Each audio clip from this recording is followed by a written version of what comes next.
नमस्कार दोस्तों। आज अपने लेक्चर में हम अपने कंटिन्यू करेंगे। पिछले लेक्चर में हम पढ़ चुके थे कि किस प्रकार से भारत का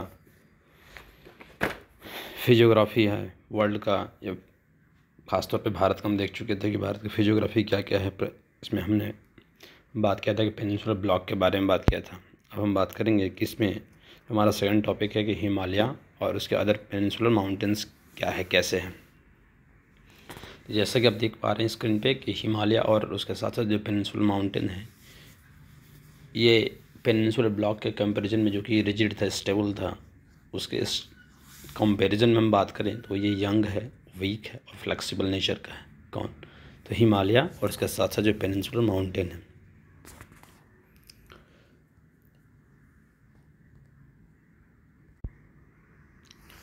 इसकी वजह से हुआ क्या कि consequently they are still subjected to the interplay of exogenic and endogenic process forces resulting in the development of fault folds and thrust planes.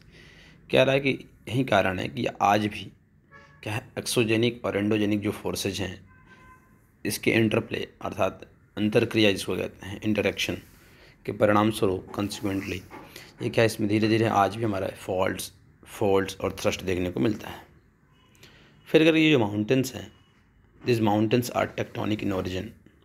ये माउंटेन्स हमारी क्या हैं, टेक्टोनिक इन ओरिजिन हैं। और ये अपने क्या करते हैं कि फास्ट फ्लोइंग जो रिवर्स होती हैं उनके द्वारा ये जो यथफुल स्टेज में होती हैं वो डाइसेक्टेड की जाती हैं, मतलब बार बार उसी के द्वारा काट पीट कर उसको तोड़ा जाता है। इसी वजह से क्या होता है, जब हमारी नदियाँ जो होती है यूथफुल स्टेज में अपने होती हैं तो वो ज़्यादा कटाव करती हैं। इसलिए क्या होता है, वो वी शेप्ड वैली बनाती हैं, गॉर्ज बनाती हैं, रैपिड्स बनाती हैं, वाटरफॉल बनाती हैं।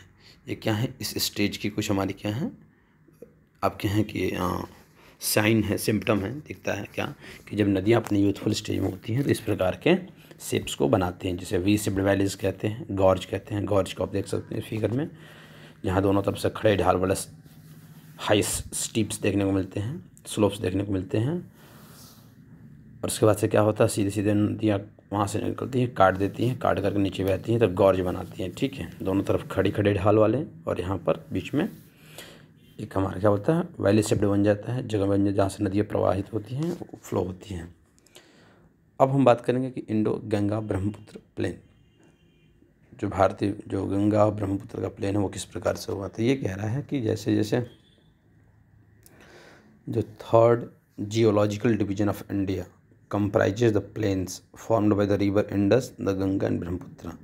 अब यहाँ पे ये कह रहा है कि ये जो हमारा बना हुआ है, जो इंडस सिंधु नदी, गंगा और ब्रह्मपुत्र नदी की फॉर्मेशन की वजह, इनकी वजह से क्या हुआ है कि जो हमारा गंगा ब्रह्मपुत्र और ये सिंधु गंगा और ब्रह्मपुत्र नदी का जो मैदान है जो देखने को मिलता है, इसका फॉर्मेशन हमारा हुआ है इन तीन नदियों के कारण। तो ये जो हम बात करें कि कौन सा फेज चल रहा था, तो ये अगर हम बात करें तो थर्ड जियोलॉजिकल डिवीजन है, तीसरा खंड चल रहा था, भारत का तृतीय भूवैज्ञानिक खंड जो है। एक प्रकार से देखोगे तो ये क्या है कि इट वाज अ जियोसिंक्लाइनल डिप्रेशन, इसको भू अभिनति गर्त कहते हैं।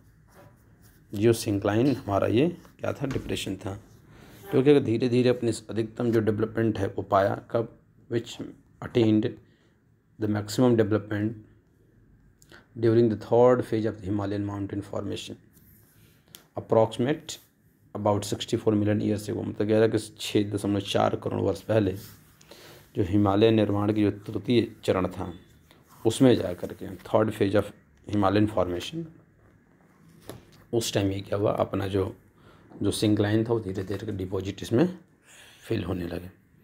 और तब से ये क्या हुआ, धीरे धीरे अपने सेडिमेंट्स जो अपने साथ हिमालय और पेनिनसुला रिवर्स जो अपने साथ लाई थी, करते करते करते फिट अप होते होते ये हमारा एलुवियल सॉइल का जो एक हमारा फील्ड तैयार हो चुका। अब ये जो हमारा एवरेज डेप्थ आप देखोगे एलुवियल सॉइल का, तो वो आपका 1000 से लेकर 2000 मीटर तक रेंज में मिलता है। मतलब आप देख सकते हो कि हमारा वहाँ पर कितना गड्ढा हो रहा होगा कि जहाँ से पेनिनसुलर ब्लॉक से निकलने वाले जो हमारे रिवर्स हैं, वो पेनिनसुलर माउंटेन से निकलने वाले रिवर्स और साथ साथ हिमालयन रेंज से निकलने वाले रिवर्स, दोनों अपने द्वारा लाए गए सेडिमेंट्स को जमा करते करते करते करते वहाँ पर एक पूरा फील्ड ही तैयार कर दें, जिसे कहा जाता है, जो कि कौन कौन सी नदियाँ में जिम्मेदार थी इसमें, responsible, which are the major rivers responsible for this actions. तो इंडस है, गंगा है और ब्रह्मपुत्र है। Major 3 rivers are responsible for that. इसमें आप देख सकते हो कि ये जमा करते करते तो इनकी जो एवरेज मोटाई जो हो चुकी है, डेप्थ हो चुकी है, गहराई हो चुकी है, वो 1000 से 2000 मीटर तक का देखने को मिलता है, यानी 1 से 2 किलोमीटर के रेंज का देखने को मिलता है। इतनी गड्ढी रही होंगी। ये दिखाता है कि it is evident from the above discussion that there are significant variation among the different regions of India in terms of their geological structure. यहाँ पे ये कहना चाहता है कि जो हमारा भारत के अगर बात करें तो अनेक क्षेत्रों में, डिफरेंट रीजन्स में अनेक उनके जियोलॉजिकल स्ट्रक्चर के अकॉर्डिंग उनमें अनेक तरीके से क्या होता है, वेरिएशंस देखने को मिलता है। और इसका क्या हो रहा है, हमारा जो अदर रिलेटेड एस्पेक्ट है उन पर भी गहरा हमारा इसका इम्पैक्ट रहा है। फिजियोग्राफी में जो चेंजेस देखने को मिलते हैं और उसके जो रिलीफ में चेंज, ये क्या है कि are important among the variations in the physiography and relief are important among the. इन सब में क्या है, हमारा फिजियोग्राफी और उसके रिलीफ में वेरिएशन सबसे इम्पॉर्टेंट माना जाता है। अब ये कह रहा है कि जो रिलीफ और फिजियोग्राफी ऑफ इंडिया है, अर्थात किस प्रकार का उसका प्लेन है, रिलीफ है, धरातल है, उसका किस प्रकार से उसका स्ट्रक्चर देखने को मिलता है, वो सबसे ज़्यादा जो प्रभावित हुआ, इन्फ्लुएंस्ड हुआ, वो उसके जियोलॉजिकल और जियोमॉर्फोलॉजिकल प्रोसेस की जो एक्टिविटी है वो इंडियन सब कॉन्टिनेंट में जो हुआ है, इसकी वजह से हमारा इम्पैक्टेड हुआ है, इन्फ्लुएंस्ड हुआ है। रिलीफ मतलब वहाँ पर किस प्रकार से हमारा जो अर्थ सरफेस दिख रहा है वो, उसकी फिजियोग्राफी, वहाँ पर माउंटेन है कि प्लेन्स है कि प्लेट्यूज़ हैं, वहाँ पर रिवर्स हैं, ये सब जो कुछ भी देख रही है सबसे ज़्यादा प्रभावित जो हुए तो उसके जियोलॉजिकल स्ट्रक्चर और जियोमॉर्फोलॉजिकल, कौन कौन सी एक्टिविटी, इंडोजेनिक है, एक्सोजेनिक है, कौन सा फोर्स लगा है, लैटरल इन्वर्जन कौन सा, सारी जो फोर्सेज लग रहे हैं इसकी वजह से हमारे इंडियन सब कॉन्टिनेंट पे इसकी वजह से इम्पैक्टेड हुआ है। अब जो वर्ड होता है फिजियोग्राफी, फिजियोग्राफी क्या है, इसको कहते हैं हिंदी में भू आकृति। भू आकृति मतलब कि एक प्रकार से क्या है, वहाँ पर ज़मीन, भू मतलब ज़मीन, धरती, और उसकी आकृति कैसी है, किस प्रकार का स्ट्रक्चर लिए हुए हैं। तो फिजियोग्राफी क्या है, is an physiography of an area, किसी भी एरिया की जो फिजियोग्राफी है, is the outcome of structure, process and the stage of development. वो क्या है, वहाँ की स्ट्रक्चर कैसी संरचना है, प्रोसेस, उस वहाँ की किस प्रकार का प्रोसेस वहाँ पर हो रहा है, और किस प्रकार का विकास का, डेवलपमेंट का क्रम है, उसकी अवस्था क्या है, स्टेज ऑफ डेवलपमेंट, उसी का क्या आउटकम है, परिणाम है। कह सकते हैं the physiography of an area is an outcome of structure, process and the stage of development. जो भारत का जो लैंड है वो उसे डिवाइड किया जाता है उसके फिजिकल फीचर्स के आधार पर। वहाँ देखोगे तो बहुत ही डाइवर्सिटी देखने को मिलता है। आप देखते हो तो जो हमारा नॉर्थ में बहुत ही बड़े स्तर पे उसके क्या टोपोग्राफी उसका जो देखने को मिलता है, तो कटा छटा मिलता है आपका। उसमें क्या मिलता है, बहुत सारी हमारी उबड़ खाबड़ स्थलाकृति हैं और रग्ड टोपोग्राफी है। उसमें देखने को मिलता है कि बहुत सारी माउंटेन सिटीज़ मिलती हैं, बहुत सारी चोटियाँ मिलेंगी, पीक्स मिलेंगी, बहुत सारी वैलीज़ मिलेंगी, ब्यूटीफुल्स मिलेंगी, डीप गॉर्जेस देखने को मिलते हैं।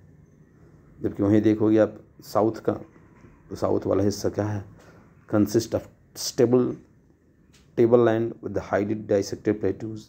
अब यहाँ पर देखने को मिलता है क्या कि जो दक्षिण भारत वह स्थिर है, लेकिन क्या है, कटा छटा क्या है, हमारा प्लेट्यू है, जिस क्या है हमारा कि वहाँ पर जो रॉक्स हैं, रॉक्स के जो, और वो क्या है, डिन्यूड मतलब होता है कि धीरे धीरे उसमें क्या है, इरोजन हुआ है, कटे छटे हैं, अपर्दन हुआ उसमें, and developed series of scraps. और वहाँ पर क्या है, बहुत सारे स्कार्प्स की एक सीरीज देखने को मिलती है। इन सब के जो बीच में पड़ता है, हमारा पड़ता है वास्ट नॉर्थ इंडियन प्लेन, उत्तर भारत का विशाल मैदान देखने को मिलता है। अर्थात उत्तर भारत का विशाल मैदान कहाँ कहाँ किसके बीच में पड़ता है, तो पूरी हिमालय रेंज अगर बात करें, हिमालयन रेंज, और यहाँ आपका साउथ में आपका साउथ सदर्न प्लेटू, इसके बीच का जो रेंज हमारा जो जगह है उसको कहते हैं वास्ट या ग्रेट आपको प्लेन ऑफ नॉर्थ इंडिया, उत्तर भारत का विशाल मैदान है।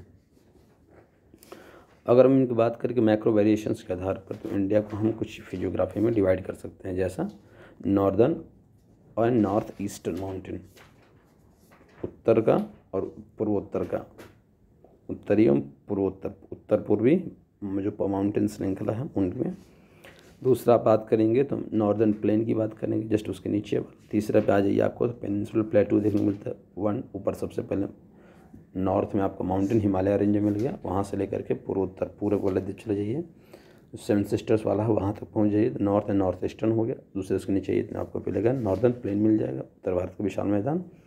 नीचे आएंगे उसके पेनिनसुलर प्लेटू मिल जाएंगे। आप साउथ में जाइए, साउथ और वेस्ट वाला डायरेक्शन में, तो वहाँ मिलेगा आपको झारखंड वाले, झारखंड का क्या है राजस्थान वाले रीजन में, तो इंडियन डेजर्ट वाला मिल जाएगा। आप साउथ में आ जाइए, साउथ में आपका जो वेस्ट वाला हिस्सा है पूरा, तो कोस्टल प्लेन, समुद्र तटीय, चाहे वो पूर्वी हो चाहे पश्चिमी हो। और छठा पड़ जाता है आइलैंड वाला। तो मुख्यतः हम 6 भागों में, या कहीं कहीं किताबों में 5 ही दिया रहता है, जो आपका इंडियन डेजर्ट दे रखा है उसको भी क्या करता है नॉर्दर्न प्लेन में ही कंसीडर कर लेता है। बट ओवरऑल में पढ़ रहे हैं एनसीईआरटी, तो एनसीईआरटी के हिसाब से हम 6 मुख्य भागों में बांट सकते हैं। एक हमारा जो उत्तर पूर्व का जो हमारे पर्वत श्रृंखला उसको, फिर क्या बोलते हैं उत्तर का मैदान, तीसरा आप बोल सकते हैं क्या प्रायद्वीपीय पठार, चौथा हमारा है भारतीय मरुस्थल, पांचवा है जो तटीय मैदान, और छठा हमारा द्वीपीय समूह आइलैंड्स को कंसीडर करते हैं। अब हम एक एक करके अपने इस टॉपिक को क्लियर करेंगे। देखिए, पहला है north and north eastern mountain. North और नॉर्थ ईस्टर्न जो माउंटेन है वो क्या कंसिस्ट करता है उसमें, तो हिमालय है और नॉर्थ ईस्टर्न हिल्स पड़ जाए। नॉर्थ ईस्टर्न हिल्स और हिमालय सब इसमें आ जाता है। हिमालय भी क्या है ना कि एक series of parallel mountain ranges भी देखने को मिलता है। Himalayas consist of a series of parallel mountain series. इसका मतलब ये हुआ, जैसे देखिए, जैसे मान लीजिए हिमालय हुआ, तो आपका यूँ मिला, मान लीजिए हिमालय कुछ इसके जस्ट नीचे कुछ यूँ मिला आपको, कुछ ऐसे यहाँ और भी मिला, तो ये क्या, हम इन सबको माउंटेन रेंजेज कहते हैं। वहीं कह रहा है कि नॉर्थ जो आपको मिलेगा हिमालय में भी क्या था, पैरेलल, एक दूसरे के पैरेलल भी हैं, देख रहे हैं, तो पैरेलल भी हैं, रेंजेज मिलती हैं। Himalaya consist of a series of parallel mountain range. कुछ इसमें से इम्पॉर्टेंट जो रेंजेज हैं वो हैं, जैसे अब देखिए, जैसे ये होता है सबसे ऊपर वाला, तो उसको कहा जाता है ट्रांस हिमालय। उसके नीचे आता है ग्रेट हिमालय, उसके बीच में आता है तो मिडिल हिमालय या लेसर हिमालय कहते हैं, और सबसे लास्ट में जो होता है उसको कहते हैं शिवालिक हिमालय। तो 4 होता है। ये होता है ट्रांस हिमालय सबसे ऊपर, इसको पार हिमालय भी कहते हैं। ग्रेट हिमालय इसको कहते हैं बृहत हिमालय। ये वाले लेसर हिमालय या मध्य हिमालय या लघु हिमालय या मध्य हिमालय ये कहते हैं। और सबसे लास्ट वाले को कहते हैं शिवालिक, शिवालिक हिमालय, उप हिमालय भी कहते हैं। तो ये कुछ हमारे डिविजन्स हो गए। यही बोल रखा है which include the great Himalayas. देखिए ग्रेट हिमालयन रेंजेस। अब यहाँ जरूर देखिए, अगर मैप देखोगे आप तो देख लो, ये मैप रहा भारत का, तो जो सबसे ऊपर दिख रहा है आपको, पहले एक तो हमारा पॉमेर नोट होता है, पॉमेर नोट से 2 पर्वत श्रृंखलाएँ निकलती हैं, माउंटेन रेंजेस। आपका नॉर्थ और ईस्ट डायरेक्शन में आप जाइए, नॉर्थ ईस्ट में आपका तो कुनलुन की पहाड़ियाँ निकलती हैं, कुनलुन माउंटेन पूर्ण पर्वत श्रृंखला निकलती है। पश्चिम में आप जाइए तो हमारा हिंदू, उसी से निकलता है रेंजेज हमारा काराकोरम या अरवली में निकलता है ट्रांस हिमालय वाले पार्ट। तो काराकोरम है, लद्दाख है, जास्कर है, और ये आपका पीर पंजाल, ये सब हमारा बहुत सारा आगे बढ़ता है ओवरऑल। बट हमारा काराकोरम, लद्दाख, जास्कर, ये 3 हमारा क्या था ट्रांस हिमालय का पार्ट पड़ता है। और इसी का लद्दाख जो हमारा रेंज यहाँ पर दिख रहा है आपको, लद्दाख ये वाला हिस्सा, इसी का ये पूर्वी विस्तार है, भोले बाबा का स्थान कैलाश। ठीक है, अभी हम आगे देखने को मिलेंगे। अभी हम अब ये जो मैंने कहा था, ये जो देखिए, तो अगर मोटा मोटी ये विभाजन देखा जाए तो देखिए, जो पहला वाला जो आपको पड़ा है, फर्स्ट ऑफ ऑल ये वाला, अब छोटा करिए तो आपको दिखाते हैं अच्छे से। देखिए ये जो आपका पड़ा पहला वाला, जो हमारा 5-6 डिवीजन कर रहे हैं, तो पहले वाले में ये हिस्सा है, ये पूरा का पूरा नॉर्थ और नॉर्थ ईस्टर्न हमारी क्या है माउंटेन रेंज। दूसरा हमने कहा था नॉर्दर्न प्लेन्स, ये हिस्सा, ठीक है, ये हिस्सा भी कंसिडर किया जाता है, ये वाला हिस्सा। तो ये 2 है, ये भी 2। थर्ड वाले में हमने क्या कहा था कि ये हमारा प्लेटू वाला हिस्सा था, तो इसको आप कंसिडर करिए हिस्सा थर्ड। फोर्थ में हमने कहा था ये हिस्सा, ग्रेट इंडियन डेजर्ट। और पांचवा हमने कहा था ये जो आपका कोस्टल रीजन, तो ये हिस्सा और ये हिस्सा, ये पांचवा हो गया था। और छठा में हमने कहा था ये कि आपका लक्षद्वीप हो गया, मतलब कि आइलैंड्स वाले, और अंडमान निकोबार वाला। 6 इस प्रकार से हम डिवीज़न कर सकते हैं। तो अब हम एक एक करके सबको पढ़ रहे हैं। तो ये हम पढ़ रहे थे ये वाला हिस्सा कि इसमें कौन सा हमारा है माउंटेन रेंजेज वाले में। इसमें हमने कहा था कि जो इसमें भी क्या है 4 है। तो जो ऊपर वाला मिलता है, ऊपर वाला जो मिलता है ये होता है आपका ट्रांस-हिमालय। यहाँ से जो मिलता है ये आपको, तो जस्ट ए मिनट, ये मिला आपको ये ट्रांस-हिमालय। यहाँ से जो आपको मिला और क्रॉस करते हुए ये निकल गया, ये आपका है ग्रेट हिमालय। उसके नीचे पड़ता है आपको, पड़ता है आपका लेशर हिमालय। और उसी के जस्ट बगल से नीचे, सबसे नीचे से निकलता है तो वो पड़ता है कौन सा आपका, तो पड़ता है शिवालिक हिमालय। 3 है आपका, ग्रेट, लेशर, ये मिडिल, लास्ट में शिवालिक हिमालय। ठीक है। अच्छा, अब हम बात करेंगे अपने, देखते हैं क्या क्या और हमारा चीज़ है। देखिए शिवालिक मैं बता दिया। तो जो जनरल ओरिएंटेशन देखने को मिलता है इन रेंजेज का, तो नॉर्थ वेस्ट से लेकर के साउथ ईस्ट तक। देखिए मैप में, देखिए फिर से एक बार, ये कौन सा डायरेक्शन दिखा रहा है मैप में, आप जब भी देखोगे तो ये होता है आपका, देखिए ये हिस्सा से शुरू हो रहा है, ये क्या है नॉर्थ वेस्ट एंड डब्लू, और यहाँ से शुरू होकर जा कहाँ पर रहा है, ऐसे हमारा जाएगा, तो जा किधर रहा है, तो साउथ ईस्ट। तो यही तो बोला है ना, देखिए नॉर्थ वेस्ट से लेकर के साउथ ईस्ट डायरेक्शन में मर जाता है, north western part of India का। और Himalaya in the Darjeeling and Sikkim region में क्या होता है, Himalayas in Darjeeling and Sikkim region lie in the east west direction. Sikkim और दार्जिलिंग में जाइए, सिक्किम और दार्जिलिंग में ये वाला हिस्सा ईस्ट वेस्ट में पड़ता है, ऐसे पड़ता है आपको, ऐसे, ये ईस्ट और वेस्ट पड़ता है। जबकि वहीं आप अरुणाचल हिमालय में चले जाइए, यहाँ पर चले जाइए, तो ये आपको यहाँ से पड़ता है ये हिस्सा, ये क्या है साउथ वेस्ट से लेकर के, और ये हिस्सा तो नॉर्थ वेस्ट तक जाता है, मिलता है आपको। देखिए दिखाता हूँ, दार्जिलिंग और सिक्किम रीजन में हमारा क्या ईस्ट वेस्ट डायरेक्शन पड़ता है, जबकि अरुणाचल प्रदेश में हमारा साउथ वेस्ट से नॉर्थ वेस्ट डायरेक्शन में पड़ता है। नागालैंड, मणिपुर, मिजोरम में आइए ऊपर से नीचे, तो वहाँ नॉर्थ साउथ डायरेक्शन में मिलता है। अब मिलता है अप्रॉक्सीमेट जो लेंथ मिलती है ग्रेट हिमालयन रेंजेज की, वो मिलता है 2500 किलोमीटर का। जो ग्रेट हिमालयन रेंजेज जो सबसे बड़ी है, उसकी जो लेंथ देखने को मिलती है वो मिलता है 2500 किलोमीटर का। वहीं जो उसकी चौड़ाई देखने को मिलती है, कितना चौड़ा है ये हिस्सा, कितना चौड़ा रेंजेज है इसका, कितना चौड़ा, तो ये देखने को मिलता है 160 से लेकर के 400 किलोमीटर का। ठीक है। तो जो हमारी लंबाई मिलेगी तो वो मिलेगा आपका कौन सा, तो वहीं कौन सा डायरेक्शन से, तो नॉर्थ वेस्ट से लेकर के और आपका साउथ ईस्ट वाला एक ओवरऑल का है, हमारे पूरब से पश्चिम कह देंगे, कोई दिक्कत नहीं है। और जो चौड़ाई मिलता है विड्थ मिलता है, वो मिलता है नॉर्थ से साउथ वाला डायरेक्शन में 160 से 400 किलोमीटर के रेंज में। It is also evident from the map that the Himalayas stand almost like a strong and long wall between the Indian subcontinent and the Central and East Asian countries. यहाँ पे दिखा क्या रहा है कि आप देखोगे तो हिमालय मैप से देखोगे तो हिमालय ऐसे खड़ा है मजबूत दीवार की तरह, ये पूरे के पूरे किसके बीच में, तो इंडियन सब कॉन्टिनेंट के बीच में और सेंट्रल और ईस्ट एशियन कंट्रीज के बीच में। जो सेंट्रल और ईस्ट एशियन कंट्रीज है उसकी और भारत के बीच में, इंडियन सब कॉन्टिनेंट के बीच में एक मजबूत दीवार के रूप में खड़ा है हिमालयाज पर्वत। हिमालय न केवल फिजिकल बैरियर है बल्कि क्लाइमेटिक, ड्रेनेज और कल्चरल डिवाइड भी करता है। कह रहा है कि क्या इसे हिमालय की तरह और भी कहीं साउथ एशिया में कुछ बता सकते हो, आप पहचान कर सकते हो हिमालय की तरह जो एक इम्पैक्ट डालता हो। कह रहा है कि कुछ there are large scale regional variations within the Himalayas. कह रहा है कि हिमालय के अंदर भी बड़े मात्रा में रीजनल वेरिएशन देखने को मिलता है। उनके रिलीफ के बेसिस पे उसमें रेंजेज में कौन कौन से अलाइनमेंट है, कुछ अदर जो मॉर्फोलॉजिकल फीचर्स के आधार पे हम हिमालय को भी अनेक पार्ट्स में डिवाइड कर सकते हैं। जैसे इसमें बोल रखा है क्या कि कश्मीर हिमालय, या नॉर्थ वेस्टर्न हिमालय कहते हैं, हिमाचल और उत्तराखंड हिमालय कहते हैं, दार्जिलिंग और सिक्किम हिमालय कहते हैं, अरुणाचल हिमालय कहते हैं, ईस्टर्न हिल्स एंड माउंटेन्स कहते हैं।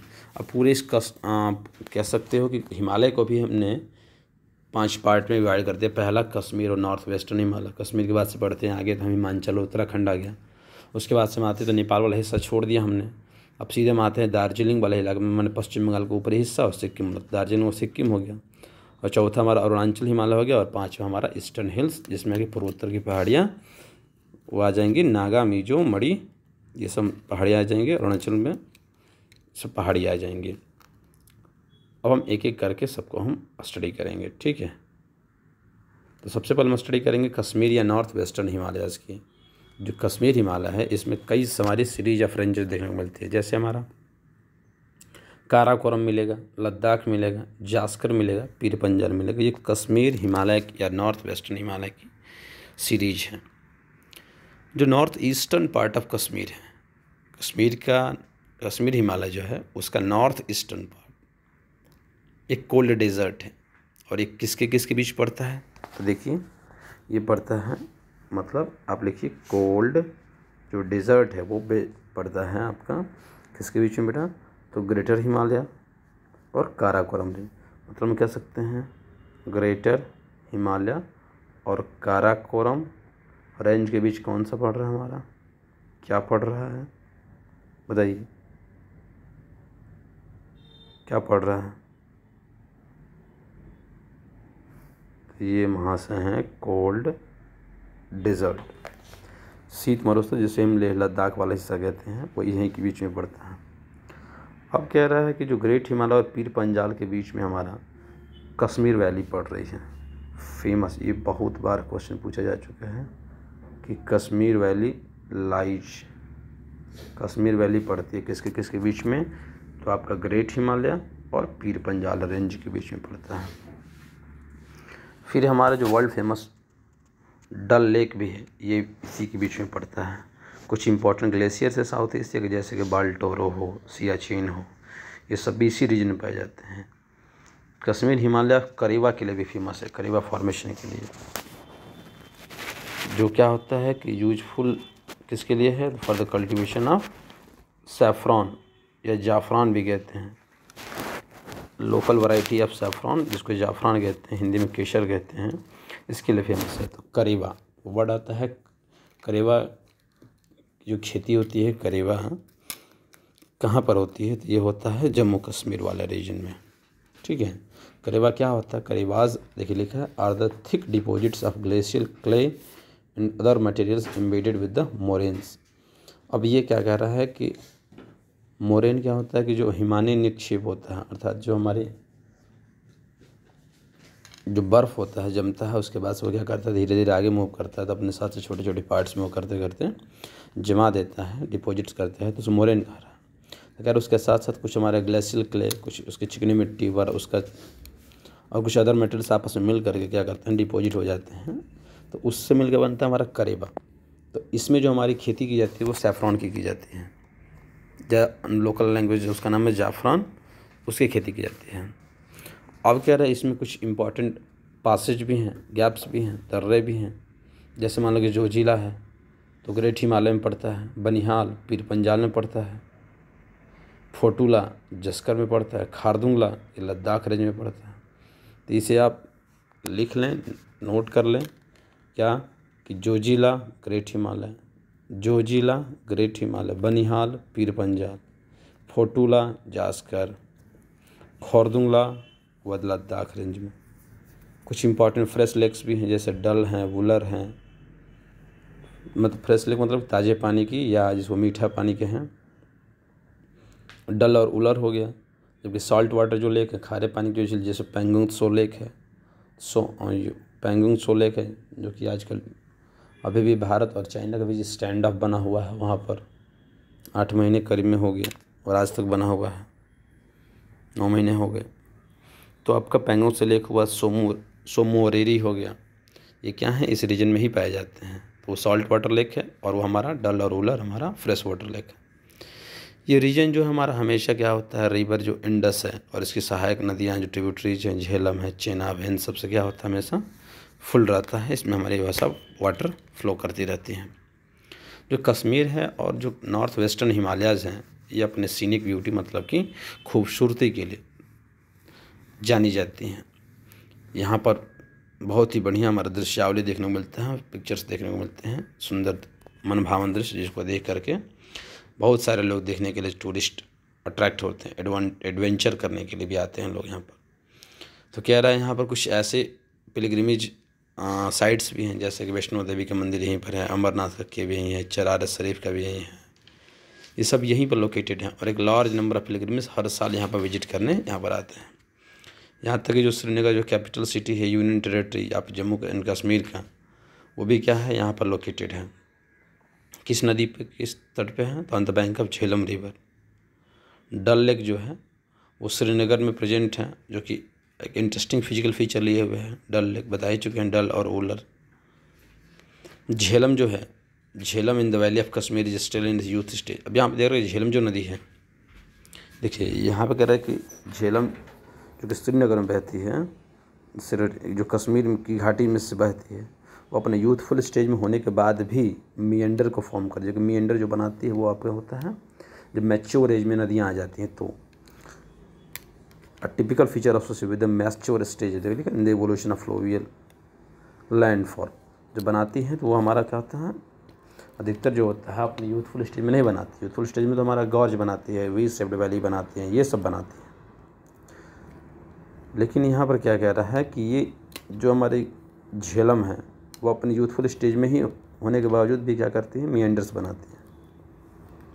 अर्थात जैसे कि कम उम्र में भी ज़्यादा परिपक्वता मैच्योरिटी आ गई है। इस प्रकार के अगर कुछ अदर फ्लोवियल लैंडफॉर्म्स के बारे में बता सकते हो जो कि नदी अपने मैच्योर एज में क्या करती हैं, बनाती। Can you name some other fluvial landforms the mature stage of a river, ये कह रहा है। ठीक है, आप देख सकते हैं फिगर यह उसके बाद शॉर्ट में दे रखा है कि काराकोरम रेंज है, काराकोरम रेंज, ये K2 वहाँ का माउंटेन हाईएस्ट पीक है। जो पास दे रखा है कौन सा है पास, देख रहे हैं जोजिला पास दे रखा है। जोजिला कहाँ पर है, ठीक है, देखिए कहाँ कहाँ दे रखा है, जोजिला है। और कौन कौन सा है आपका, तो जोजिला कहाँ पड़ता है समझ में आ रहा है, जोजिला ग्रेट हिमालय वाला रीजन पड़ रहा है। अब देखिए फिगर में जोजिला, ये कौन सा है, ग्रेट हिमालय। और क्या पड़ रहा है, और कुछ दिख रहा है हमारा, ये और सारे दिखेंगे आपको। शिपकिला है तो हिमाचल प्रदेश में है, शिपकिला कहाँ पड़ता है, तो हिमाचल प्रदेश में पड़ता है, अभी में नहीं पड़े। ये बारालाचाला है, ये बारालाचाला है। ये पीर पंजाल तो माउंटेन रेंज है। ऐसे बहुत सारी चीज़ें मिली देखने को मेरे को, वेस्टर्न हिमालय को पार्ट दे रखा है। इंटरेस्टिंग फैक्ट दे रखा है कि कश्मीर जो वैली है, the meanders in Jhelum river are caused by the local base level provided by the erstwhile larger lake of which the present Dal Lake is small part। ये जो हमारा कहना चाहता है, यह कह रहा है कि जो कश्मीर घाटी में जो झेलम नदी है का एक जो ये मिएंडर बनाने वाला जो तरीका है, ये बहुत ही इसका रोचक दिखा रहा है। क्या कि ये पहले क्या था, इस क्यों था ये, क्योंकि ये हमारा जो लोकल बेसिस प्रोवाइड करा रहा है। तो सबसे पहले ये बहुत ही बड़ा क्या था, झील था, जिसका जो हमारा वर्तमान जो हिस्सा दिख रहा है वो डल लेक है। और ये जो बड़ी जो झील थी, इसी झेलम नदी के लिए क्या करता है, हमारा लोकल बेस प्रोवाइड कराता है। और अच्छा, अब ये जो मैंने कहा कि कश्मीर हिमालय का जो हमारा जो सदर्न मोस्ट पार्ट है रीजन का, इसमें कुछ लॉन्गिट्यूडनल हमारे वैलीज़ हैं जिनसे हम दून कहते हैं। अर्थात ये हमारा जो इसका दक्षिणी वाला हिस्सा है, southern most part of this region, longitudinal valleys मिलती हैं, अनुदैर्ध्य से घाटियाँ मिलती हैं जिसे हम दून कहते हैं। जैसे जम्मू दून है, पठानकोट दून है, कुछ इसके एग्जाम्पल भी मिलते हैं। तो अपने अगले लेक्चर में आपको बताएंगे कि हिमाचल उत्तराखंड हिमालय क्या है। फिर उसके बाद से आपको मिलेगा सिक्किम और दार्जिलिंग हिमालय मिलेगा। उसके बाद से मिलेगा आपको पूर्वोत्तर की पहाड़ियाँ मिलेगा। ये सारे के सारे हम एक एक करके अपनी चर्चा करेंगे। ठीक है, चलिए तब तक के लिए अपने इस लेक्चर में आपका स्वागत करते हैं, अभिनंदन करते हैं। आप एंजॉय करिए, मस्त रहिए, बिंदास रहिए। चलिए। Bye bye.